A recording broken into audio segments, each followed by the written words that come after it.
Hello students, last class में हमने study किया एप्लीकेशन ऑफ डेफिनेट इंटीग्रेशन।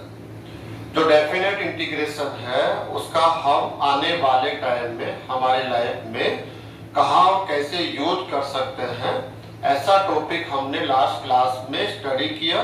साथ में उससे रिलेटेड कुछ प्रॉब्लम्स को भी हमने स्टडी किया। स्टूडेंट्स, आज की इस क्लास के अंदर हम उसी टॉपिक को कंटिन्यू कर रहे हैं। मीनिंग है कि हम उससे रिलेटेड एंड आपके बोर्ड एग्जाम के अकॉर्डिंग काफी इंपॉर्टेंट जो क्वेश्चंस हो सकते हैं उनको हम आज की क्लास में लेकर स्टडी करने वाले हैं। स्टूडेंट्स, फर्स्ट इंपॉर्टेंट क्वेश्चन हमने यहाँ पर लिया है, find the area of the reason bounded by the curve y is equal to cos x and x axis where x की जो वैल्यू है ग्रेटर और इक्वल टू 0 बट लेस और इक्वल टू y। ये x की आपको range लेनी है। कुल मिलाकर आपको समझ में आ गया होगा कि यहाँ पर क्या करना है कि जो सिंपल कर्व्स है एप्लीकेशन ऑफ डेफिनेट इंटीग्रेशन, इसका जो फर्स्ट एप्लीकेशन हम क्या पढ़ रहे हैं वो हम प्रीवियस क्लासेस से देखते हुए आ रहे हैं। क्या फर्स्ट एप्लीकेशंस है, जो सिंपल कर्व्स होते हैं उनसे जो बाउंडेड रीजन बनेगा उस बाउंडेड रीजन का एरिया हम डेफिनेट इंटीग्रेशन की हेल्प से यहाँ फाइंड आउट कर रहे हैं। तो यहाँ पर सिंपल कर्व्स में आप देखेंगे तो ये जो बाउंडेड रीजन है यहाँ पर जो फर्स्ट कर्व है वो है y is equal to cos x। एक ट्रिग्नोमेट्रिक फंक्शन है और आप इसको ड्रा करना एक प्लेन पेपर पर, ग्राफ पेपर पर cos x y is equal to cos x, इसको कैसे ड्रा किया जाता है वो आप लोगों ने स्टडी किया है। इसका रेंज भी होता है, जनरली हम -2π से +2π यहाँ तक हम इसको ड्रा करते हैं ताकि हमारी अच्छे से प्रैक्टिस हो। लेकिन प्रेजेंट में इस फंक्शन का जो डायग्राम आपको लेना है वो रेंज है x ग्रेटर और इक्वल टू 0, नेगेटिव नहीं जाना आपको, एंड लेस और इक्वल टू पाई। उस रेंज को थोड़ा सा छोटा किया हुआ है ताकि आपको कुछ आसानी हो। And second X axis and y equal to cos x, और आपके पास रेंज है, इनसे जो बिटवीन बाउंडेड रीजन होगा उसका एरिया आपको फाइंड आउट करना होता है। स्टूडेंट्स, यहाँ पर इंपॉर्टेंट क्या है, फर्स्ट नंबर है कि जो भी सिंपल कर्व्स है, एक्स एक्सिस है, लाइन है, उन सबको आप फर्स्ट ड्रा कर लेते, आप उनका डायग्राम बना लेंगे। नंबर 1 ये आपको हर एक क्वेश्चन में करना है। आप डायग्राम बना लेंगे तो आपके मैक्सिमम चांसेस है कि आप उसका करेक्ट आंसर देंगे। डायग्राम नहीं बना पा रहे हैं तो मैक्सिमम चांसेस हो गए कि उसका आंसर आप शायद लगभग रॉन्ग ही देने वाले हैं। तो डायग्राम जिसकी अच्छी पकड़ है डायग्राम के ऊपर वो इस लेसन को काफी अच्छे से आगे बढ़ाने वाला है। तो स्टूडेंट्स, फर्स्ट आपको डायग्राम बनाना है। डायग्राम बनाने के बाद इनके बिटवीन कौन सा बाउंडेड रीजन है उस रीजन को आपको पहचानना है और उसको शेडिंग करना है ताकि हम लोग देख पाए कि ये वाला बाउंडेड रीजन है, इसका एरिया में फाइंड आउट करना है। उसके बाद आपको देखना होता है लिमिट्स के लिए क्या होता है, जनरली वो डायग्राम हमें काफी हेल्प करता है। फिर भी लिमिट्स के लिए क्या होता है, कई बार हम लोग जो गिवन फंक्शंस है उन्हीं से x एंड y की वैल्यू को कैलकुलेट करते हैं, वो हमें लिमिट में हेल्प करते हैं। स्टूडेंट्स, हम स्टार्ट कर लेते हैं, टाइम वेस्ट नहीं करते हैं। फर्स्ट हम y equal to cos x, इसको और ये जो आपका x एक्सिस है, सबसे पहले हम x axis and y equal to cos x, sorry x axis and y axis. Students, first इसको हम ड्रा कर लेते हैं। ये देखिए आप,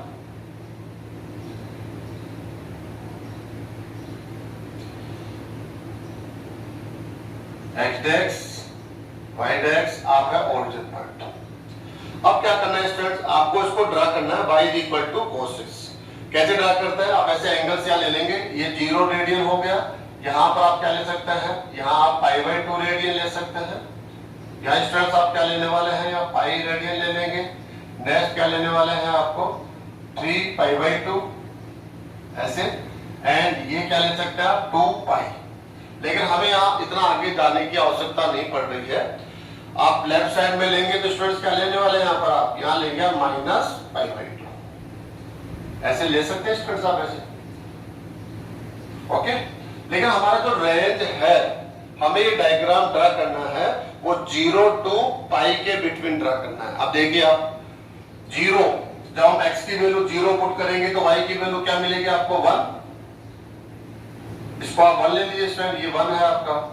π/2 के ऊपर इसकी वैल्यू क्या मिलने वाली cos x 0, तो ये फर्स्ट पॉइंट हो गया, ये सेकंड पॉइंट हो गया। एंड पाई के ऊपर क्या वैल्यू मिलेगी इसकी स्टूडेंट्स, आप जानते हैं -1, तो इसको आप -1 ले लीजिए यहाँ पर, ये आपका -1 हो गया। जब आप इस डायग्राम को ड्रा करेंगे तो ये डायग्राम कुछ ऐसा मिलेगा, आपके पास इसका नॉलेज है ऐसे स्टूडेंट्स, ये आपके पास नॉलेज हो गया। इस प्रकार से डायग्राम मिलेगा। अगर हम इसको आगे तक बढ़ाना चाहते हैं तो फिर ये डायग्राम ऐसे जाएगा। इसको मैं थोड़ा डैश फॉर्म में ले देता है क्योंकि हमें इसकी आवश्यकता नहीं है ऐसे। आप इसको भी चाहते हैं कि आगे हम थोड़ा सा देखना चाहें कि डायग्राम कैसे बनने वाला है, ऐसे डायग्राम बनने वाला है स्टूडेंट्स। लेकिन हमारा जो रेंज है वो 0 to π के बिटवीन है, ये वाला रेंज हो गया। इसलिए मैं इसको यहाँ से ब्रेक कर देता हूँ क्योंकि इसके आगे हमें नहीं जाना है। ये ब्रेक हो गया और यहाँ पर हमने ये ब्रेक कर दिया स्टूडेंट्स। ये क्लियर हो गया। हमें यहां से यहां तक रहना है 0 to π। एंड सेकंड क्या लिया है, एक तक तो कर्व लेना आपको, ये curve y = cos x, and second x axis. x axis कहां है, ये ऑलरेडी हमने ड्रा करा था स्टूडेंट्स। इनके जो बिटवीन आपका रीजन बनता है, बाउंडेड रीजन, उसको पहचानिए आप। तो आप कहेंगे पहचाना बड़ा आसान है, ये आपका कर्व हो गया, ये x एक्सिस हो गया, इधर से ये आपका 0 हो गया, एंड लास्ट क्या हो जाएगा पाई। इनके जो बिटवीन बाउंडेड रीजन होगा वो ये वाला स्ट्रेट आसानी से पहचान सकते हैं, और ये वाला है।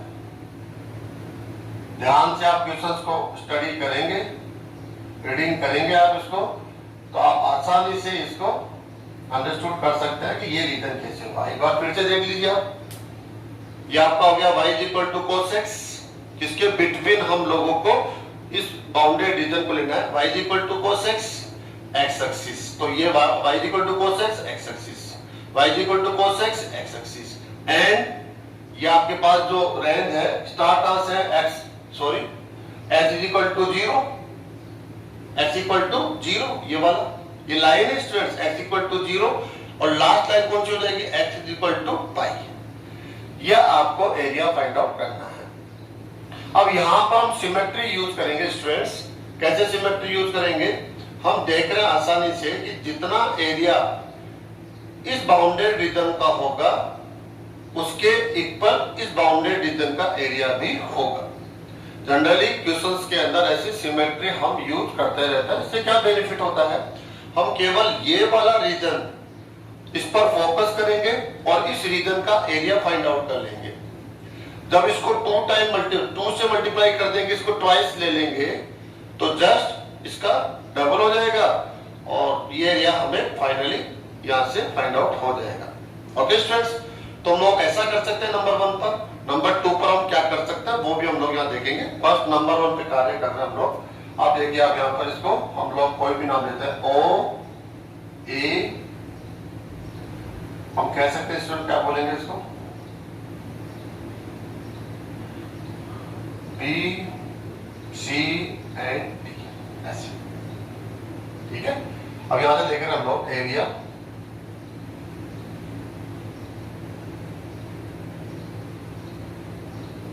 ऑफ द रीजन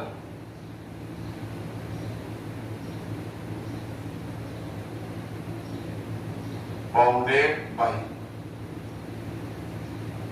जो आपका कर्व हो गया स्टूडेंट्स, ये भी है, ऐसे कह सकते हैं।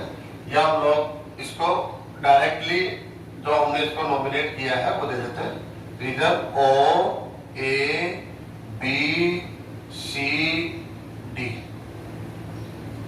ऐसे आप ले सकते हैं स्टूडेंट्स। तो क्या हो जाएगा इसका area, okay, is equal to, ये हो गया O A B C D। वापस बीपी भी आ सकता है, इसको हम बंद कर सकते हैं, लेकिन चलो आप समझ तो रहे ना अब इसको।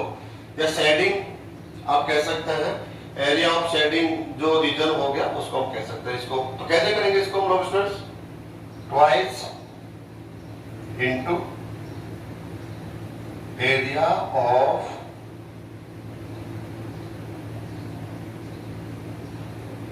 Reason O A B O. ये वाला जो एरिया है इसको हम फाइंड आउट करेंगे और उसको हम 2 से मल्टीप्लाई करेंगे। क्यों करेंगे? क्योंकि आप और आपका जो एरिया है वो इक्वल है। ठीक है, तो हम लोग स्टार्ट कर रहे हैं 2। अब एरिया ऑफ रीजन, हमें केवल इस रीजन का एरिया फाइंड आउट करना है। 2 टाइप से फाइंड आउट कर सकते हैं। कैसे? जो ये वाला आपका रीजन है इसको आप क्या कर सकते हैं, वर्टिकल या हॉरिजॉन्टल स्ट्रिप्स में आपको डिवाइड करना है। जो पतली पतली स्ट्रिप्स होती है उनमें आपको इसको डिवाइड करना है। वर्टिकल स्ट्रिप ले सकते हैं, हॉरिजॉन्टल स्ट्रिप ले सकते हैं, लेकिन ध्यान क्या रखेंगे, जो स्ट्रिप्स है उनकी वन साइड है वो एक्स एक्सिस या वाई एक्सिस के साथ होना चाहिए एंड सेकंड साइड जो है वो कर्व के साथ होना चाहिए। तो हम ऐसा कर लेते हैं, ये वाला ऐसे ले लेते हैं, ये हम लोग इस प्रकार से, आपको ओनली सिंगल स्ट्रिप्स को शो करना है ऐसे। अब क्या करना है आपको स्टूडेंट्स, इसकी जो विड्थ है वो x का एक पार्ट है, स्मॉल पार्ट है, इस विड्थ को हम लोग किससे रिप्रेजेंट करते हैं, dx से। एंड इसकी जो लेंथ है वो y डायरेक्शन में है, इसलिए इस लेंथ को हम किससे रिप्रेजेंट करेंगे, y से। अब ओनली इस स्ट्रिप का जो स्मॉल स्ट्रिप है जिसकी थिकनेस है वो हम कह सकते हैं लगभग 0 है। ये जो थिकनेस है इसकी जो विड्थ है वो लगभग 0 है, इसलिए एक रेक्टेंगुलर फॉर्म में हो जाएगा। तो लेंथ इनटू विड्थ फॉर्मूला आप यूज करके आप इस रेक्टेंगल का एरिया फाइंड आउट कर सकते हो। तो इसका एरिया क्या हो जाएगा, लेंथ इनटू विड्थ। तो क्या होगा स्टूडेंट, देखिए लेंथ है y, इसकी विड्थ है dx। ठीक है, ऐसे हमने सिंगल स्ट्रिप का एरिया एक रेक्टेंगल मानते हुए लिख लिया है। अब करना क्या होता है, ऐसे हमें इनफिनिट स्ट्रिप लेने होते हैं। ऐसे बार में इसको रिपीट कर रहे हैं, हम केवल एक सिंगल स्ट्रिप शो करना है, धीरे धीरे प्रैक्टिस में रहेंगे। ऐसे इनफिनिट स्ट्रिप्स लेने पड़ते हैं और करना क्या होता है, हर एक स्ट्रिप का हमें एरिया फाइंड आउट करना पड़ेगा एक रेक्टेंगल मानते हुए, और उन सबका हम क्या ले लेंगे, सम ले लेंगे। सम लेंगे तो समेशन जो होता है कंटिन्यूअस समेशन, कैसे, इस स्ट्रिप का सम, सॉरी स्ट्रिप का एरिया प्लस इसका area plus this plus this plus this plus this plus this plus this plus this. तो जो आप कंटिन्यूअस सम कर रहे हैं उसी को हम कहते हैं इंटीग्रेशन।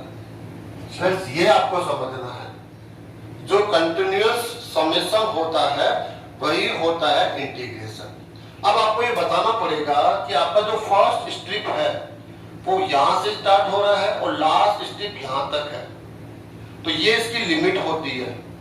इसको आप इधर से बाउंड कौन कर रहा है, इधर से बाउंड कौन कर रहा है, तो यहाँ पर हमें देखना पड़ेगा जो लिमिट्स है वो आप x की भी दे सकते हैं, लिमिट आप y की भी दे सकते हैं। तो आप वेरिएबल्स को देखिए, यहाँ पर ये विद रेस्पेक्ट टू x है, आप इसको नहीं देखेंगे, जो y है ये आपका वेरिएबल नहीं है, यहाँ integration with respect to x, यहाँ पे जो वेरिएबल है वो कौन है, x है, इसलिए लिमिट किसकी होगी, x की। तो यहाँ पर आप देखिए x की वैल्यू क्या है, यहाँ पर तो हम कह रहे हैं या y एक्सिस है, और y एक्सिस का इक्वेशन क्या होता है, x इक्वल टू 0, या इस पॉइंट के ऊपर x कोऑर्डिनेट क्या है, ये ओरिजिन पॉइंट है, ओरिजिन पॉइंट के लिए x इक्वल टू 0 और y इक्वल टू 0, तो हमें वैल्यू किसकी चाहिए, x की, तो x इक्वल टू 0। एंड यहाँ पर देखिए x की वैल्यू π/2 है। अगर इस पॉइंट के कोऑर्डिनेट पड़े b के कोऑर्डिनेट तो हम कहेंगे π/2 0, ऐसे पढ़ना पड़ेगा स्टूडेंट्स आपको। तो आप x की वैल्यू ले रहे हैं तो x इक्वल टू π/2, ऐसे 2 लाइंस होती है, ये 1 लाइन हो गई है, ऐसे आप कहेंगे फिर सेकंड लाइन इस प्रकार से जाएगी स्टूडेंट्स। इस लाइन का इक्वेशन हो गया x इक्वल टू π/2 और इस लाइन का इक्वेशन हो जाएगा x इक्वल टू 0। तो ये आपकी लिमिट्स होती है 0 टू π/2। ओके स्टूडेंट्स, अब करना क्या, फॉर्मूला आपके पास रेडी है, आप केवल थोड़ा सा काम और बाकी रह गया। कैसे कि जब आप integration with respect to x लेंगे तो फंक्शन भी x के फॉर्म में होना चाहिए, तो आपको y को x के फॉर्म में कन्वर्ट करना होगा।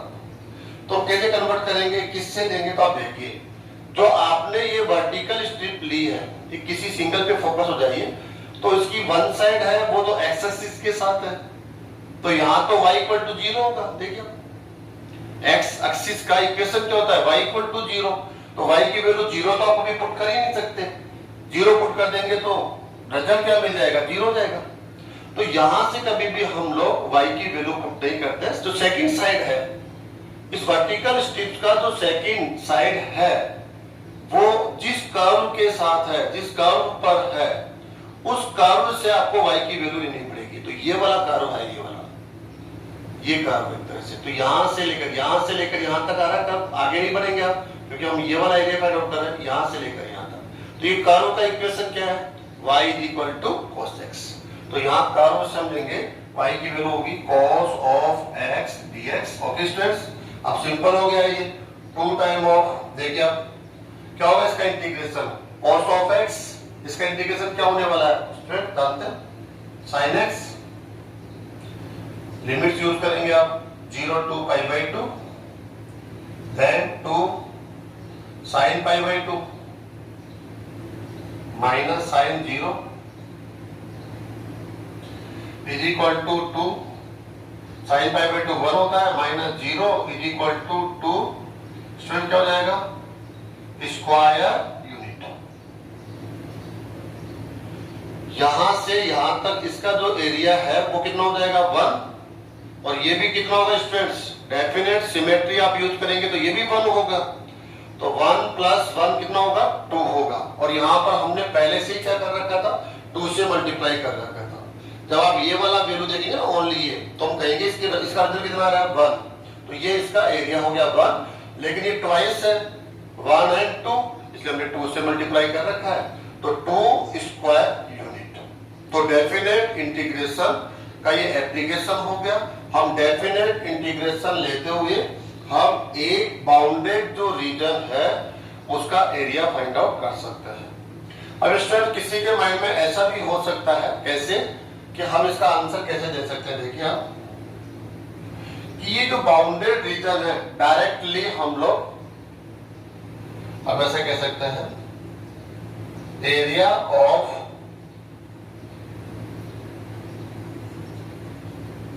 शेडेड रीजन,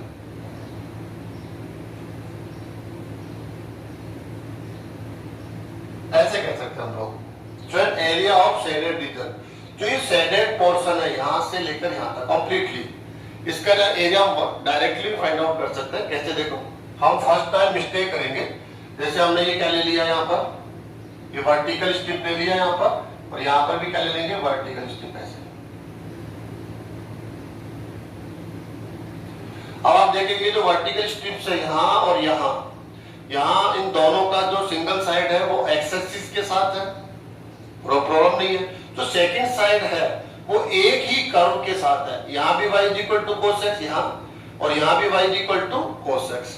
तो इसको हम लोग वन टाइम में कंप्लीट कर सकते हैं। कैसे कंप्लीट करेंगे हम, इसमें लिमिट लेंगे 0 to π डायरेक्टली, क्योंकि यहाँ पर y = cos x है, आगे भी क्या है y = cos x। तो यहाँ पर जो एक साइड होगा, वन साइड होगा वो x एक्सिस के साथ है, देखो वर्टिकल स्ट्रिप्स का ये जो साइड है x एक्सिस के साथ है, यहाँ भी उसी के साथ है, लेकिन जो सेकंड साइड है वो किसके साथ है, y एक्सिस के साथ, सॉरी y = cos x, यहां से यहां तक। इसलिए आप लिमिट यहां से यहां यूज कर लेंगे तब भी काम हो जाएगा। तो देखो अब जैसे ये ले लीजिए, आप ये ले लीजिए, दोनों कंडीशन में हम क्या लिखेंगे, इसका एरिया क्या हो जाएगा y dx। सिंगल स्ट्रिप्स का एरिया हो गया, सिंगल का, चाहे आप इसको बोल दीजिए चाहे इसको बोल दीजिए, कंफ्यूज चल रहा है यहाँ पर। अब इनका हम समेशन ले लेंगे ऐसे, इनफिनिट्स वर्टिकल स्ट्रिप्स लेंगे हम यहाँ पर, और सबका एरिया फाइंड आउट करते हुए सबका हम सम लेंगे। तो ये जो सम होता है उसी को हम इंटीग्रेशन बोलते हैं। अब इसमें ट्वाइस नहीं होगा स्टूडेंट्स, हम यहाँ लिमिट लगा रहे हैं, कैसे, यहां से लेकर यहां तक। पहले हमने लिमिट यहां से यहां तक की थी, अब हम यहां से यहां तक। तो यहाँ x की वैल्यू क्या है 0, और यहाँ x की वैल्यू क्या है स्टूडेंट्स पाई, अगर डी के कोऑर्डिनेट को देखेंगे आप तो डी के कोऑर्डिनेट को लिखेंगे पाई 0। अब यहाँ पर वेरिएबल कौन है, x है, x की लिमिट हो जाएगी यहाँ पर, और इसके कोऑर्डिनेट क्या हो जाएंगे स्टूडेंट 0 0, तो यहाँ पर हो जाएगा 0 to पाई। अब होना क्या है यहाँ पर स्टूडेंट देखिए, डेफिनेट इंटीग्रेशन, आप विद रेस्पेक्ट टू x लेंगे तो y की वैल्यू आपको देनी पड़ेगी। अब y की वैल्यू किससे देते हैं आप, कर्व से देते हैं। देखो जो आपने वर्टिकल स्ट्रिप्स चूज करी है उसका वन साइड तो होगा x एक्सिस के साथ हो सकता है, y एक्सिस के साथ भी हो सकता है, x एक्सिस या y एक्सिस के साथ भी आप ले सकते हैं, लेकिन प्रेजेंट में x एक्सिस के साथ है। लेकिन जो सेकंड साइड है हर एक वर्टिकल स्ट्रिप का जो सेकंड साइड है ये वाला या ये वाला, वो कौन से कर्व के साथ है, तुम कह रहे हैं y equal to cos x, तो यहाँ कर्व से लेंगे y की वैल्यू जाएगी cos ऑफ x। क्यों ले रहे हैं, क्योंकि integration with respect to x लेना है। ओके स्टूडेंट्स देखिए cos x का इंटीग्रल क्या होगा, sin of x 0 to pi. यहाँ बहुत इंपॉर्टेंट है, ये अपने आप में जो आंसर होगा वो क्या होगा, रॉन्ग आंसर होगा। यही हमें सीखने के लिए जानबूझकर मैंने ये सिस्टम लिया है कि हम लोग जब तक गलती नहीं करेंगे तब तक हम कैसे जानेंगे कि ये गलत क्यों जा रहा है, किस रीजन से गलत जा रहा है। हमें लग तो रहा है कि हम करेक्ट जा रहे हैं, लेकिन इसका आंसर देखना, इसका आंसर पहले वाले आंसर के साथ मैच नहीं करेगा। जबकि हमने क्वेश्चन चेंज नहीं किया है तो हम समझ जाएंगे या तो पहले वाला रॉन्ग है या बाद वाला रॉन्ग है। मेथड चेंज करने से आंसर थोड़ी चेंज हो जाता है, आंसर तो सेम रहना चाहिए ना। तो हम लोग इसको देखते हैं क्या प्रॉब्लम आ रही है लोगों को। तो देखिए स्टूडेंट्स क्या हो जाएगा, साइन पाई माइनस साइन 0, क्या होगा स्टूडेंट, साइन पाई की value 0 minus sine 0 0 is equal to 0 square unit. अब आप समझिए जो फर्स्ट मेथड हमने क्या किया था कि हम सिमेट्री यूज कर रहे थे, हम कह रहे थे ये एंड ये दोनों का जो एरिया होगा वो इक्वल होगा, तो क्यों नहीं इनमें से किसी एक एरिया को हम फाइंड आउट करें और उसको 2 से मल्टीप्लाई करके आंसर को कंप्लीट करें। ये हमारा फर्स्ट मेथड था। सेकंड मेथड में क्या किया कि नहीं ऐसा नहीं करेंगे, हम डायरेक्टली लिमिट यहां से यहां कंटिन्यू कर देंगे। तो यहां से आपका फर्स्ट वर्टिकल स्ट्रिप स्टार्ट होगा 1 2 3 4 है ना, ये अप साइड है, ये डाउन साइड हो जाएगा, ऐसे ये वर्टिकल स्ट्रिप यहां तक जाएगा। तो इससे क्या है, सेकंड मेथड से 0। ऐसा क्यों हो गया स्टूडेंट्स, जबकि हम ऐसा समझ रहे हैं कि हमने कंप्लीटली सही किया है, ऐसा कोई रॉन्ग तो नहीं है इसके अंदर। ऐसा क्यों हुआ, इसका बहुत सिंपल सा रीजन है। आप देखिए, आप काफी इंपॉर्टेंट है, बोर्ड एग्जाम में ऐसे क्वेश्चंस आते हैं और स्टूडेंट्स ये वाली छोटी सी गलती है वो जैसे ही आंसर में यूज करते हैं बस आपका आंसर रॉन्ग हो जाता है। क्या मिस्टेक है, देखिए आप, ये जो आपका शेडेड रीजन है इसका ये वाला जो पोर्शन है वो एक्स एक्सिस के अप साइड है एंड ये वाला क्या स्टूडेंट्स डाउन साइड है। दोनों इक्वल है, दोनों क्या है, इक्वल है। तो अप साइड जो एरिया होगा वो आपको प्लस पॉजिटिव मिलता है, तो ये आपको क्या मिलेगा स्टूडेंट, नेगेटिव, क्योंकि ये एक्स एक्सिस के क्या है, डाउन साइड है और ये क्या है, अप साइड है। तो ये अपने आप में अपोजिट साइन रखेंगे। अगर इसका एरिया 1 मिलता है तो ये आपको क्या मिलेगा, -1। अब होना क्या है, आपने क्या किया, ये प्लस ये वाला सिस्टम हो गया, एक तरह से ये +1 प्लस -1 इज इक्वल टू क्या मिला, 0, क्योंकि आपने इसको कंटिन्यू कर दिया 0 to पाई। तो ये रिजल्ट तो आया 1, नेक्स्ट रिजल्ट आया -1। एरिया तो इक्वल है लेकिन ये अप साइड है और ये इसके डाउन साइड है, इस वजह से दोनों का जो एरिया होगा वो क्या होगा, नेगेटिव होगा। एक दूसरे का अपोजिट साइन के साथ होगा, प्लस माइनस, और जैसे हम सम करेंगे ये प्लस ये तो क्या हो जाएगा, 0 आ गया। तो ये एक बड़ी मिस्टेक है। तो स्टूडेंट जब भी आप देखें कि कोई भी शेडेड रीजन है, शेडेड रीजन उसका एरिया आपको लगता है कि कुछ पार्ट है वो एक्स एक्सिस के अप साइड है एंड एक्स एक्सिस के डाउन साइड है, कुछ पार्ट अप साइड कुछ पार्ट डाउन साइड, तो कभी भी आप डायरेक्टली यहां से यहां लिमिट कंटिन्यू नहीं करेंगे। यहां क्या होगा आपको पता ही नहीं चलेगा, जो अप साइड है वो पॉजिटिव आ जाएगा, जो डाउन साइड है वो नेगेटिव आ जाएगा। और आप समझ रहे हैं कि प्लस हो रहा है, जबकि हो क्या रहा है, ये अपोजिट साइन आता है जो हिडन रहता है, हम लोगों को समझ में भी नहीं है। जैसे यहाँ पर हमें समझ नहीं आया जीरो क्यों आ गया, लेकिन वो ऐसे समझ में आ रहा है कि अगर ये 1 आ रहा है तो ये -1 आ रहा है, और जैसे सम करेंगे वो 0 हो जाएगा। यहां से तो हम समझ रहे हैं, लेकिन जैसे हमने ये मेथड यूज किया 0 to पाई, यहां से यहाँ 0 किया तो वो कितना हो गया, 0 हो गया। तो ये बहुत ध्यान देने की बात है। Up side and down side जब भी हो तो आपको करना क्या होता है, ये करना होता है स्टूडेंट। देखो यही आंसर दोबारा से हम करेंगे, ऐसे करेंगे। अगर हमें इसको ट्वाइस नहीं करना है, हम ये प्लस ये करेंगे स्टूडेंट यहाँ पर, तो क्या करेंगे, फर्स्ट वाला एरिया कैसे लिखेंगे हम लोग, ऐसे करना पड़ेगा आपको। ऐसा कर सकते हैं इसको हम लोग, इसको A1 इसको A2 कह देते हैं स्टूडेंट्स, ऐसे A1 प्लस A2 ऐसे। अगर आप चाहते हैं कि इसका एरिया फाइंड आउट करके 2 टाइम कर लेंगे तो फिर तो आपको इसको निकालना ही नहीं है, फिर तो आंसर आ ही गया।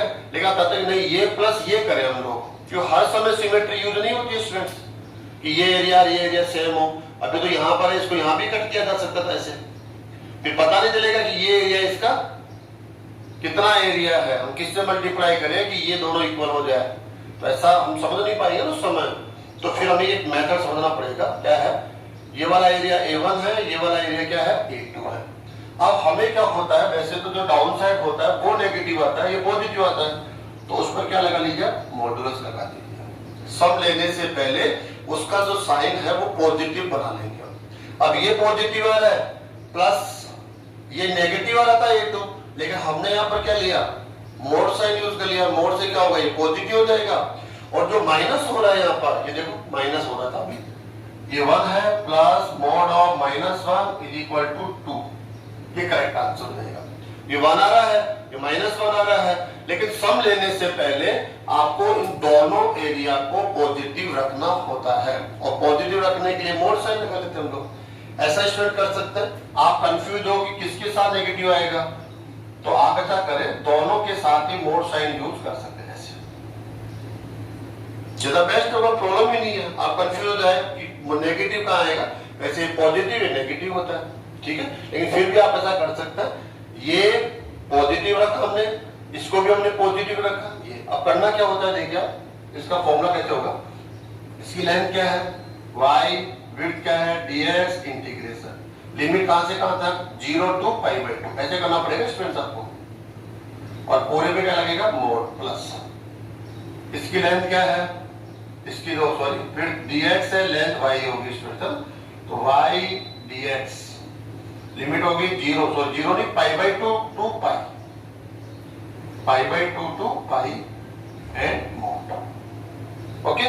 अब y की वैल्यू पुट करना है स्टूडेंट्स आपको। y की क्या वैल्यू पुट करेंगे, यहाँ पर देखो, यहां से y की वैल्यू, फर्स्ट ये वाला है A1 है फर्स्ट वाला, तो यहां से जो आपका ये स्ट्रिप है सेकंड साइड क्या है, cos x के साथ है, y equal to cos x, यहाँ भी cos x पुट करना, यहाँ भी cos x पुट करना। अब करेंगे क्या है, यहाँ पर +1 रिजल्ट आएगा, यहाँ पर -1 आएगा, लेकिन हमने मोड ले लिया तो मोड से क्या हो जाएगा, ये पॉजिटिव होगा, उसके बाद सम होगा, और उससे करेक्ट आंसर आप वहां पर चले जाएंगे। तो स्टूडेंट्स इस क्वेश्चन को हमने समय जरूर दिया है, लेकिन हम सिंगल क्वेश्चन से ही बहुत कुछ सीख सकते हैं, ठीक है। तो आप इसकी प्रैक्टिस करेंगे, इससे रिलेटेड और क्वेश्चंस लेके प्रैक्टिस करेंगे, और मिस्टेक्स भी करके देखिए आप, तो आप ज्यादा अच्छे से सीख सकते हैं। क्योंकि हम एग्जाम से पहले मिस्टेक कर ले और मिस्टेक को हम करेक्ट कर ले, तो हम ज्यादा अपने आप को बेटर रख पाएंगे। तो स्टूडेंट्स नेक्स्ट क्वेश्चन और हम लोग लेकर इसकी प्रैक्टिस करेंगे। नेक्स्ट क्वेश्चन स्टूडेंट्स, आपको करना क्या है, एरिया बाउंडेड बाय द, ये सर्किल है, आप एक लाइन है एक्स एक्सिस से, और आपको इनसे जो बाउंडेड रीजन होगा वो उनमें से भी कौन सा बाउंडेड रीजन लेना है जो फर्स्ट क्वाड्रेंट में हो, फर्स्ट क्वाड्रेंट। स्टूडेंट्स ये ध्यान रखेंगे आप लोग, दोबारा से समझ लीजिए, आपको वो एरिया आपको लेना है जो आप तीनों से बाउंडेड हो, सर्किल, लाइन एंड एक्सिस। अब यहां से जो बाउंडेड रीजन मिलेगा उसका कुछ पार्ट फर्स्ट क्वाड्रेंट में भी होगा, हो सकता है सेकंड में हो सकता है थर्ड में हो सकता है फोर्थ में भी हो। लेकिन आपको कौन सा बाउंडेड रीजन लेना है जो इनसाइड हो किसके, फर्स्ट क्वाड्रेंट के। तो स्टूडेंट फर्स्ट हम लोग करना क्या चाहिए, हमें इनको ड्रा करना होता है। ड्रा करना काफी इंपॉर्टेंट है इस लेसन के लिए। तो हम इसको ड्रा करेंगे x² + y² = 9। इसका सेंटर पॉइंट होगा 0 0।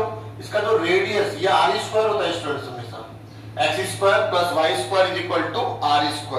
तो r² क्या है 9, देन r = 3। तो इसका रेडियस 3 हो जाएगा, सेंटर पॉइंट क्या हो जाएगा इसका 0 0। स्टूडेंट्स आप जानते हैं इसको कैसे करेंगे, हम इसको ऐसे करना है। वैसे मैंने सर्किल को पहले ड्रा किया है, जबकि ऐसा सही नहीं है। आप पहले डायरेक्शन एक्सिस लेंगे, उसके बाद इसको ड्रा करेंगे। ऐसे ले लेंगे इसको थोड़ा सा सही कर लेते हैं इसको और प्रॉपरली, क्योंकि हमें यही साइड चाहिए। चलो ऐसे ले लिया हमने। आप ओरिजिन पॉइंट है, ओरिजिन पॉइंट के कोऑर्डिनेट क्या होता है 0 0, और इसका सेंटर क्या है ओरिजिन पॉइंट है, तो हमने ले लिया। इसका यहां से यहां तक जो रेडियस है स्टूडेंट्स, ये रेडियस कितना है 3 है। तो इस पॉइंट के जो कोऑर्डिनेट होंगे वो इसको हम ए पॉइंट दे देते हैं, हो जाएगा 3 0। ऐसे अगर हम इसको बी पॉइंट दे देंगे, बी इसके पड़ जाएंगे 0 3, ऐसे स्टूडेंट है ना। ऐसे हम सी दे सकते, इसके कोऑर्डिनेट क्या हो जाएंगे -3 0 एंड 0 -3। आपके कोऑर्डिनेट क्या होंगे 0 0। आसानी से सब जानते हैं इसको। अब करना क्या है, इसको को मैं साइड रख देता हूं वैसे। अब आपको ड्रा करना है x = √2y। x = √2y कैसे ड्रा करेंगे, काफी सिंपल है।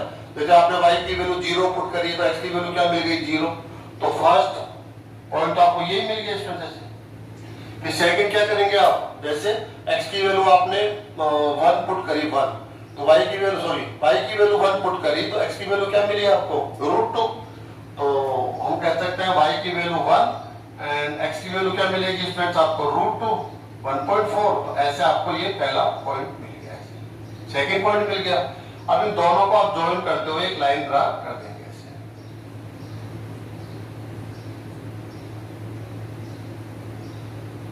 ये वो लाइन है स्टूडेंट्स, ओके। इस लाइन का इक्वेशन मैं राइट करता हूं, x = √2। आसान है ड्रा करना, लाइन तो आप 10th क्लास से ड्रा करते हुए आ रहे हैं। एक्स एक्सिस ऑलरेडी हमने ड्रा कर रखा है, नोटेट कर दीजिए इसको आप। एक्स एक्सिस हो गया, आप कौन है यहाँ पर वाई एक्सिस हो गए, ओके। अब आपको क्या करना है, इन तीनों से जो बाउंडेड रीजन है उसको पहचानना है, उसको शेडिंग हमें करना है उसका। तो देखिए आप सर्किल लाइन एक्स एक्सिस, तो अब देखिए आप लोग ये सर्किल लाइन एक्स एक्सिस, तो अगर मैं बात करूं और वो भी फर्स्ट क्वाड्रेंट में, तो फर्स्ट क्वाड्रेंट में ये ले सकते हैं, ये ले सकते हैं। तो ये आप नहीं ले सकते, क्यों, क्योंकि यहां तो देखो सर्किल आ गया, ये लाइन हो गया एंड वाई एक्सिस हो गया, तो ये तो ले नहीं सकते। सर्किल लाइन एक्स एक्सिस और ये आपका फर्स्ट क्वाड्रेंट। समझ में आ गया होगा। आपको इसको अच्छे से पहचानना बहुत जरूरी है। पहचानने के बाद हम लोग इसका मेथड अप्लाई करेंगे, कैसे हम डेफिनेट इंटीग्रेशन से इसका एरिया फाइंड आउट कर सकते हैं। ये वाला होगा स्टूडेंट्स। ऐसे आप सेकंड और देखेंगे तो सेकंड कौन सा हो सकता है, ये भी हो सकता है। कैसे देखो, ये आपका एक्स एक्सिस हो गया, ये सर्किल हो गया, ये लाइन हो गई, ये वाला हो सकता है। लेकिन जब आप इसको देखेंगे तो कौन से क्वाड्रेंट में चला गया, थर्ड के अंदर, तो उसने कहा ही नहीं है। ऐसे आप फोर्थ देखेंगे तो फोर्थ कैसे हो सकता है, देखिए आप लोग यहां से यहां तक, सॉरी थर्ड, यहां से यहां तक सर्किल हो गया, ये एक्स एक्सिस हो गया और ये आपका क्या हो गया लाइन, तो ये भी हो सकता है, ये वाला भी। लेकिन इसका जो कुछ पार्ट है वो कौन से क्वाड्रेंट में आ गया, सेकंड क्वाड्रेंट में। कुछ पार्ट तो फर्स्ट में भी है लेकिन सेकंड में आ गया, ये ऐसे हो गया मान लो, तो ये भी नहीं लेना है। ऐसे हम लोग यहाँ आएंगे तो इसको देखिए आप, ये लाइन हो गई है, ये सर्किल हो गया, ये एक्स एक्सिस हो गया। तो इसमें क्या हो रहा है, ये जो पार्ट एंड ये पार्ट, दोनों ही पार्ट हम लोग नहीं ले सकते, क्योंकि ये आ गया थर्ड में, ये आ गया फोर्थ क्वाड्रेंट में। तो आपको समझ में आ गया होगा कि हमने ये वाला रीजन यहाँ पर क्यों लिया है। अब स्टूडेंट्स ये O है, ये A है, ये B है, इसको आप कोई भी नाम दे दीजिए, इसको C पॉइंट दे दीजिए, इसको आप डी पॉइंट दे दीजिए। ओके स्टूडेंट्स, अब हमें इसका एरिया फाइंड आउट करना है। तो कैसे इसका एरिया फाइंड आउट करेंगे? काफी इंपॉर्टेंट क्वेश्चन है, अच्छा क्वेश्चन है, ठीक है। और बोर्ड एग्जाम में ये पहले आया हुआ भी है, आने वाला कंडीशन के अंदर है कि ये बहुत अच्छे चांसेस रखता है कि कभी भी किसी भी ईयर के अंदर उस पेपर में शामिल हो सकता है, ठीक है। तो हम क्या करेंगे स्टूडेंट्स, ये जो डी पॉइंट है यहां से इस पर एक परपेंडिकुलर लाइन ड्रा कर देंगे। ऐसा क्यों किया, ये सबसे इंपॉर्टेंट है। ऐसा हम कई क्वेश्चंस में करते रहेंगे और इसको हमने कोई भी नाम दे दिया एंड पॉइंट। एंड पॉइंट नाम दे दिया स्टूडेंट्स हमने। ऐसा इसलिए किया है क्योंकि जब हम लोग जो वर्टिकल स्ट्रिप्स लेंगे, एक्स एक्सिस के परपेंडिकुलर स्ट्रिप्स लेंगे, तो उनका जो फर्स्ट साइड है वो तो एक्स एक्सिस के साथ होगा, कंप्लीट यहां से यहां तक होगा, नहीं होगा। लेकिन जो सेकंड साइड है वो यहां से यहां तक तो चलेगा लाइन के साथ, और यहां से यहां तक चलेगा सर्किल के साथ। तो जो हम उसकी लेंथ लेते हैं, किससे लेते हैं? वाई से। तो यहां से यहां तक की जो लेंथ लेंगे वो तो आप लेंगे लाइन से, सॉरी ये लाइन का इक्वेशन ऐसे, और यहां से यहां तक की जो लेंथ लेंगे वो लेंगे आप सर्किल से। जो स्ट्रिप्स की सेकंड साइड होती है वो कौन से कर्व के साथ है, उस कर्व से आप उसकी लेंथ को लेते हैं। ये आप अच्छे से समझ लीजिए। एक साइड तो क्या हो जाएगा, एक्स एक्सिस के साथ हो जाएगा या वाई एक्सिस के साथ हो जाएगा, लेकिन जो सेकंड साइड होगा वो किसी न किसी एक कर्व के साथ होगा, और उस कर्व से ही, कर्व के इक्वेशन से ही आप उसकी लेंथ को लेते हैं। ओके स्टूडेंट्स, तो फर्स्ट हमें क्या चाहिए, इस एन के कोऑर्डिनेट चाहिए। ओके कोऑर्डिनेट तो सबको समझ आ रहा है, 0 0, यहाँ पर एक्स की वैल्यू 0 है, यहाँ पर एक्स की वैल्यू 3 है, लेकिन एन के कोऑर्डिनेट क्या है? और एन के कोऑर्डिनेट चाहिए तो आपको डी के कोऑर्डिनेट लाने पड़ेंगे। ये आपके लिए लिमिट होगी क्योंकि हम यहां से यहां प्लस यहां से यहां ऐसे करके ये वाला एरिया फाइंड आउट करेंगे। तो डी आपके कोऑर्डिनेट मिल गए तो हमें एन के कोऑर्डिनेट भी मिल जाएंगे, क्योंकि वाई कोऑर्डिनेट तो क्या है इसका 0, एन का वाई कोऑर्डिनेट क्या है 0, एक्स कोऑर्डिनेट हम यहां से लिख लेंगे। डी को देखिए, डी किस किस का इंटरसेक्ट पॉइंट है, डी। तो line and circle, line and circle को सॉल्व कर लीजिए। सॉल्व करते आपको लिमिट मिलेगी। तो कई बार क्या होता है, कुछ क्वेश्चंस में लिमिट आपको डायरेक्टली नहीं मिलती है, आपको लिमिट को कैलकुलेट करना पड़ेगा, उसके लिए देखना पड़ेगा वो कौन सा पॉइंट है। तो ये पॉइंट है डी, डी से हमें मिलेगा एन, और ये लाइन हमें मिल जाएगी, लाइन का इक्वेशन। ये लाइन है x इक्वल टू 0, ये लाइन है x इक्वल टू जो भी मिलेगा, और ये लाइन हमारे पास है x इक्वल टू 3। ऐसे भी इस लाइन को भी देख सकते हैं स्टूडेंट्स, ऐसे देखिए, ये लाइन है जो हमारी एंड लाइन हो जाएगी x इज इक्वल टू 3, और ये लाइन क्या है आपका x इक्वल टू 0। अब ये लाइन हो चाहिए हमें, ठीक है। तो d के कोऑर्डिनेट कैसे प्राप्त करेंगे हम लोग? हमें d पॉइंट्स को यहाँ पर फाइंड आउट करना है, d। तो लाइन इन दोनों को लीजिए स्टूडेंट्स आप, first x square plus y square is equal to 9 and x is equal to √2y। Okay, हमें वैल्यू चाहिए किसकी स्टूडेंट, जानते हैं आप? x की। हमें ओनली x चाहिए, x मिल गया तो काम खत्म, हमें y चाहिए नहीं, हमें लिमिट x की चाहिए। तो आप क्या करेंगे, इक्वेशन x के फॉर्म में लिख रहे हैं तो यहाँ से y को कैंसिल कर दीजिए, y का मान यहाँ रखिए आप, y की वैल्यू को x स्क्वायर प्लस y की वैल्यू क्या होगी x अपॉन √2, क्या पुट कर दीजिए, x square upon 2 is equal to 9। Then next क्या हो जाएगा students, 2 plus 1 3/2 x square is equal to 9। Next क्या हो जाएगा, नेक्स्ट देखिए x square is equal to 3 को कैंसिल करके 3 टाइम ये हो जाएगा 6। Finally x is equal two plus minus √6। ऐसे आप ये वैल्यू पुट करके y की वैल्यू भी ला सकते हैं स्टूडेंट्स। y क्या हो जाएगा, यहाँ से y की वैल्यू यहाँ से लेकर आएंगे, क्या हो जाएगा x अपॉन √2, तो प्लस माइनस √2, √6 अपॉन √2, तो क्या मिलेगा स्टूडेंट्स, प्लस माइनस √3। तो आपको एक कोऑर्डिनेट मिल गए हैं, आप चाहते हैं तो ये हो जाएगा प्लस माइनस, और अंदर ये फर्स्ट कोऑर्डिनेट है तो पॉजिटिव होगा, √6 एंड √3। ऐसे आप देख रहे हैं कि माइनस वाले कोऑर्डिनेट कहां गए, ये वाले कोऑर्डिनेट, क्योंकि लाइन एंड सर्किल 2 पॉइंट्स पे इंटरसेक्ट करता है। एक पॉइंट ये हो गया, एक पॉइंट ये हो गया। तो नेगेटिव यहाँ आएंगे, पॉजिटिव वहां आएंगे, तो हमें ये तो चाहिए नहीं अभी। तो ये हो गया स्ट्रेस। तो n के कोऑर्डिनेट क्या हो जाएंगे यहाँ पर √6। ओके, अब हम देख रहे हैं तो क्या करेंगे इसको हम लोग, या फॉर्मूला बना रहे हैं स्ट्रेस, एरिया ऑफ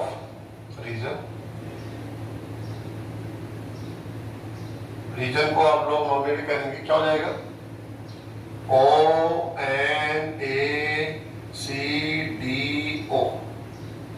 ठीक है, ओके, ऐसे क्लोज कर दिया। ये किसके इक्वल हो जाएगा ऐसे, एरिया ऑफ रीजन कौन सा हो जाएगा, फर्स्ट रीजन बोलो आप, ONDO ये वाला प्लस ये, तो क्या हो जाएगा ONDO प्लस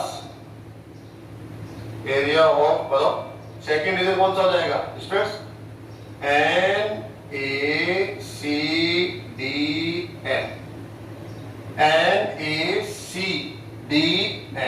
ऐसे ये वाला एरिया हो जाएगा। समझ आ गया ना आपको।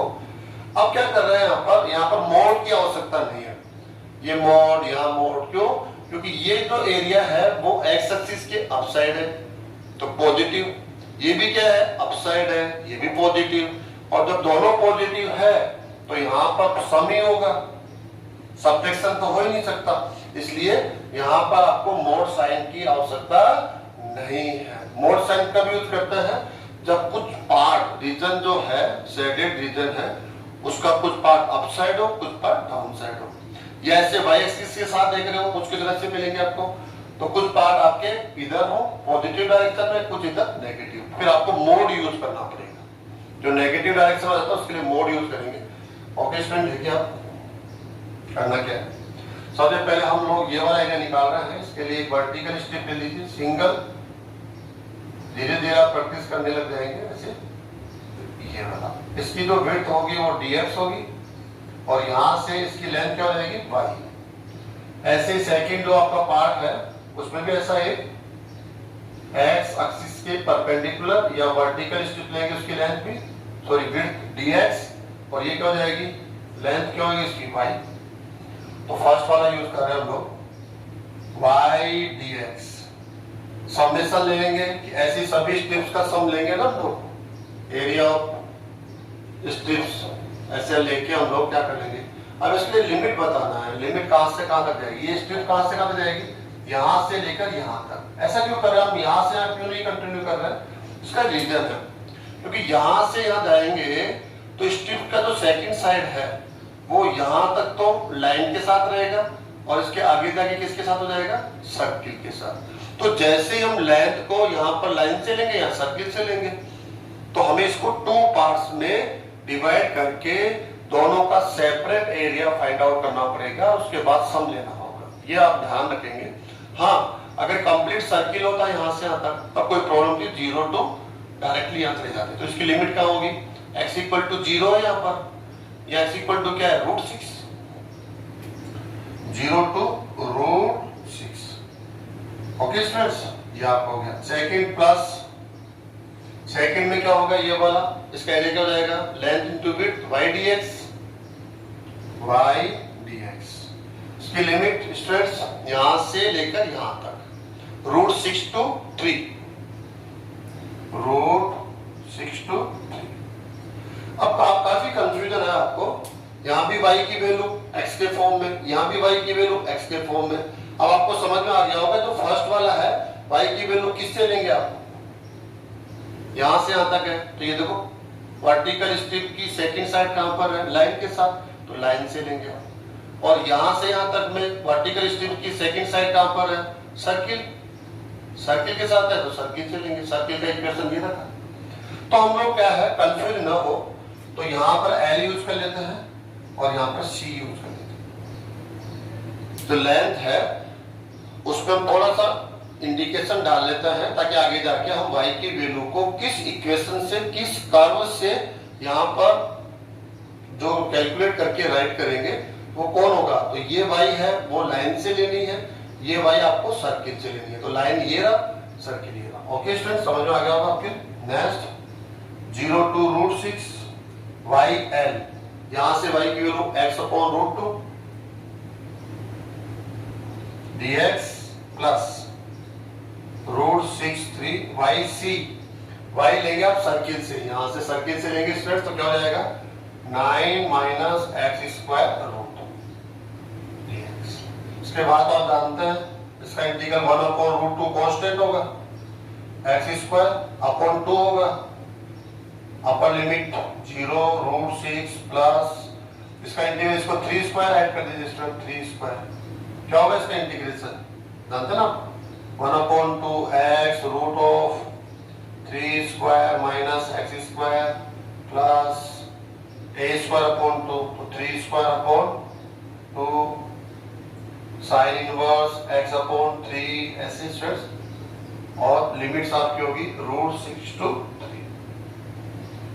ये भी पॉजिटिव है, ये भी पॉजिटिव आएगा, इसलिए मोड की आवश्यकता नहीं है। मोड की आवश्यकता मैंने क्लियर कर दी है, कुछ पार्ट एक्स एक्सिस के अपसाइड हो और कुछ पार्ट डाउन साइड हो, तब जाकर आप देखेंगे कि एक पॉजिटिव आएगा दूसरा नेगेटिव आएगा, तो वहां पर हम प्लस लेंगे, डेफिनेट लेंगे, लेकिन आप मोड लगा लेंगे, दोनों के साथ मोड लगा लें, या आप देख लें किसके साथ नेगेटिव आ रहा है उसके साथ आप मोड साइन यूज करें ताकि वो पॉजिटिव हो, उसके बाद उसका सम हो। आगे की कैलकुलेशन स्टूडेंट्स आप कर लेंगे। तो काफी इंपॉर्टेंट क्वेश्चन था ये, सेकंड क्वेश्चन हमने ले लिया, थर्ड क्वेश्चन और लेंगे स्टूडेंट्स हम। थर्ड क्वेश्चन स्टूडेंट्स, आपको एक बाउंडेड रीजन का एरिया फाइंड आउट करना है। ये बाउंडेड किससे है, ये लाइन है, x axis x=0 and x=3। आप चारों से जो बाउंडेड रीजन होगा उसका एरिया हमें डेफिनेट इंटीग्रेशन की हेल्प से आपको फाइंड आउट करना है, एप्लीकेशन ऑफ डेफिनेट इंटीग्रेशन। तो फर्स्ट आपको करना क्या होता है, फिर मैं रिपीट कर रहा हूं, आपको इन सबको एक ग्राफ पेपर पर या प्लेन पेपर पर ड्रा करना होता है। उसके बाद आपको पहचानना होता है कि वो बाउंडेड रीजन कौन सा है, आप उसको उसकी शेडिंग कर लेंगे, शेडिंग करने के बाद फिर आपको डेफिनेट इंटीग्रेशन से उसका एरिया फाइंड आउट करना होता है। ठीक है, कुछ वर्किंग आप लिमिट्स के साथ भी करते हैं यहाँ पर, तो कुछ जगह डायरेक्ट आपको लिमिट मिल जाती है तो काफी आपको बेनिफिशियल हो जाता है, एक कुछ जगह में लिमिट्स की कैलकुलेशन खुद को करनी होती है।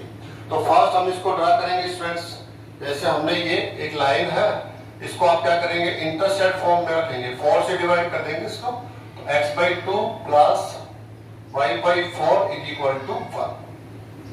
आप वो लाइन है जो x एक्सिस पर इंटरसेप्ट कितना है 2 यूनिट एंड y एक्सिस पर इंटरसेप्ट कितना है 4 यूनिट्स। ठीक है, आसानी से ड्रा कर लेंगे, ये तो आप जानते हैं x एक्सिस ड्रा करना है, ये भी हम ड्रा कर लेंगे। तो फर्स्ट हम क्या ले रहे हैं यहाँ पर x axis and y axis हम लोग यहाँ यूज करेंगे, ऐसे हम लोग यूज कर रहे हैं। देखिए बहुत अच्छा क्वेश्चन है, ध्यान से देंगे देखेंगे तो बहुत कुछ आपको सीखने के मिलेगा। ऑरिजिन पॉइंट से ये आपका हो गया x एक्सिस हो गया। ओके स्टूडेंट्स, अब इस लाइन को ड्रा करना है आपको फर्स्ट x/2, x एक्सिस के ऊपर जो इंटरसेप्ट है वो कितना है 2 है स्टूडेंट्स, कितना है 2, ये 1 हो गया, ये हो गया आपका 2, ऐसे में लेते हैं 2 1 एंड y एक्सिस पे कितना है स्टूडेंट्स 4 है, तो थोड़ा सा मोर इसकी लेंथ को ऊपर तक ले लेते हैं ऐसे। चलो हमने इसको ले लिया 4, समझ लीजिए इसको। अब इन दोनों को आप ज्वाइन कर देंगे तो लाइन का इक्वेशन आपको आसानी से मिल जाएगा। लाइन का इक्वेशन, सॉरी लाइन का डायग्राम ऐसे स्टेप्स हो गया। ये आपकी लाइन हो गई है, एक्स एक्सिस ऑलरेडी आपने ड्रा कर रखा है, एक्स एक्सिस x=0, ये कौन होता है x=0 हो गया, ये वाला, ये वो लाइन है, इसको हम बोलते हैं y एक्सिस होता है x=0, y एक्सिस का इक्वेशन होता है x=0, x=3। अब देखो ये x=1 है, ये x=2 है, अब 3 का होगा यहाँ होगा, इसमें आप जानते हैं x=3 को कैसे ड्रा करेंगे, ऐसे ड्रा करेंगे, ये आपकी लाइन हो गई। अब साइड में आप ऐसे आप ले सकते हैं, हालांकि उसकी आवश्यकता नहीं है हम लोगों को, इसको हम लोग एड्रेस कर देते हैं ऐसे। इस लाइन को मोड़ेंगे x=3, स्टूडेंट थोड़ा सा लाइन टेढ़ी जा रही है, अच्छा नहीं लग रहा है, मैं इसको थोड़ा सा दोबारा से करेक्ट कर देता हूँ।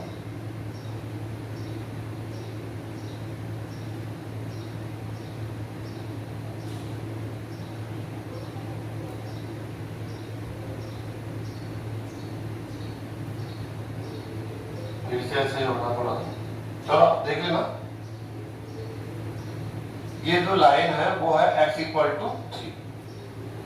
ओके स्टूडेंट्स, अगर हम इसको ऐसे नॉमिनेट करें कि ये जो पॉइंट है वो कौन है a, ये पॉइंट कौन है b, a के कोऑर्डिनेट क्या हो जाएंगे 2 0, इसके कोऑर्डिनेट क्या हो जाएंगे ये 3 है स्टूडेंट्स, यहाँ पर 3 3 0, इसके कोऑर्डिनेट क्या हो जाएंगे, इसका नाम दे दीजिए a b c, इसको दे दीजिए आप c कोऑर्डिनेट दे देते हैं इसको हम लोग, इसके कोऑर्डिनेट हो जाएंगे 0 4, ऐसे आपके कोऑर्डिनेट क्या हो जाएंगे 0 0। ये जो कोऑर्डिनेट्स होता है यहीं से हम लोग लिमिट्स को देख लेते हैं कि लिमिट्स क्या होने वाली है। अब आपको पहचानना स्टूडेंट्स, सबको आपने ड्रा कर लिया, देखिए आप ये लाइन हो गई है, सेकंड एक्स एक्सिस हो गया है, x equal to 0, y axis है, x इक्वल टू 3, ये लाइन है। अब आप उन चारों से बाउंडेड रीजन को पहचाने, आप चारों से बाउंडेड रीजन, तो आप समझ पाएंगे आसानी से कि ये बाउंडेड रीजन कौन सा है।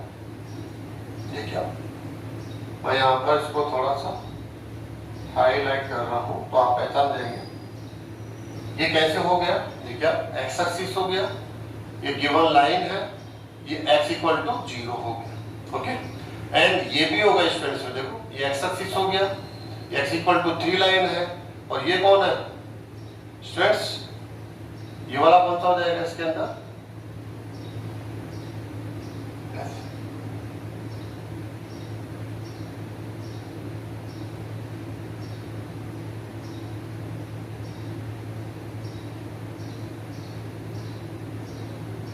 ओके यहां से लेकर यहां तक देखना आपको, किसी से बाउंडेड है, ये लाइन एक्स एक्सिस दोनों से, ये वाला हो गया, लेकिन स्टार्ट कहां से करेंगे, यहां से लेकर यहां तक, ये हो गया। अब आपको ये जो एरिया है वो आप आसानी से पहचान पा रहे हैं कि हमें इसका एरिया कैसे फाइंड आउट करना है। तो क्या करेंगे स्टूडेंट्स, इसका आप क्या करें, ये अपने आप में ट्राइंगल है, ट्राइंगल का एरिया अलग से निकालेंगे।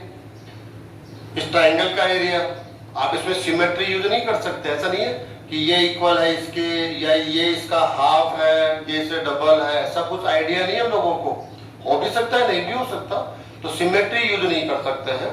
तो हमारे पास एक ही फॉर्मूला है, आप इसका एरिया प्लस इसका एरिया। लेकिन ये प्रॉब्लम क्या है, अगर आप थोड़ा सा भी ध्यान नहीं देंगे तो बहुत बड़ी गलती आप यहाँ पर कर देंगे। कैसे, क्योंकि ये वाला जो ट्राइंगल है वो एक्स एक्सिस के अपसाइड है, तो पॉजिटिव साइन के साथ इसका एरिया आएगा, लेकिन ये वाला ट्राइंगल है ये एक्स एक्सिस के डाउन साइड है, तो ये क्या आएगा नेगेटिव आएगा। अपोजिट साइन अब मिलना ही मिलना है आपको, है ना। तो क्या होने वाला है यहाँ पर, ये पॉजिटिव आएगा तो ये नेगेटिव आएगा, या ये नेगेटिव आएगा तो ये पॉजिटिव आएगा। यूं मान लीजिए अपोजिट होने की वजह से दोनों का जो एरिया होगा वो अपने आप में अपोजिट साइन के साथ आएगा, और क्या होगा, आप तो सम लेना चाहते हैं लेकिन वो अपने आप क्या हो जाएगा, माइनस हो जाएगा। यूं समझ लीजिए इसको आप, कैसे, ये वाला एरिया आपको मिला 4, समझ लीजिए, ये वाला एरिया मिला आपको -3, ऐसे, और आपने प्लस किया तो रिजल्ट कितना मिला 1, जो रॉन्ग होगा। क्यों होगा भाई, ये वाला एरिया 4 हो गया है, तो जब आप ये प्लस करेंगे तो ऐड होके तो आना चाहिए ना, ये तो माइनस होके आ गया, तो यहाँ हो रहा है गड़बड़। तो ये जो -3 आ रहा है उस पर क्या लगाना पड़ेगा आपको, मोड, ताकि क्या हो जाएगा +4 +3 और आंसर क्या हो जाएगा 7। बस ये आपको सावधानी स्टूडेंट्स यहाँ पर रखनी है। तो हम लिख रहे हैं यहाँ पर, कैसे लिखेंगे, एरिया ऑफ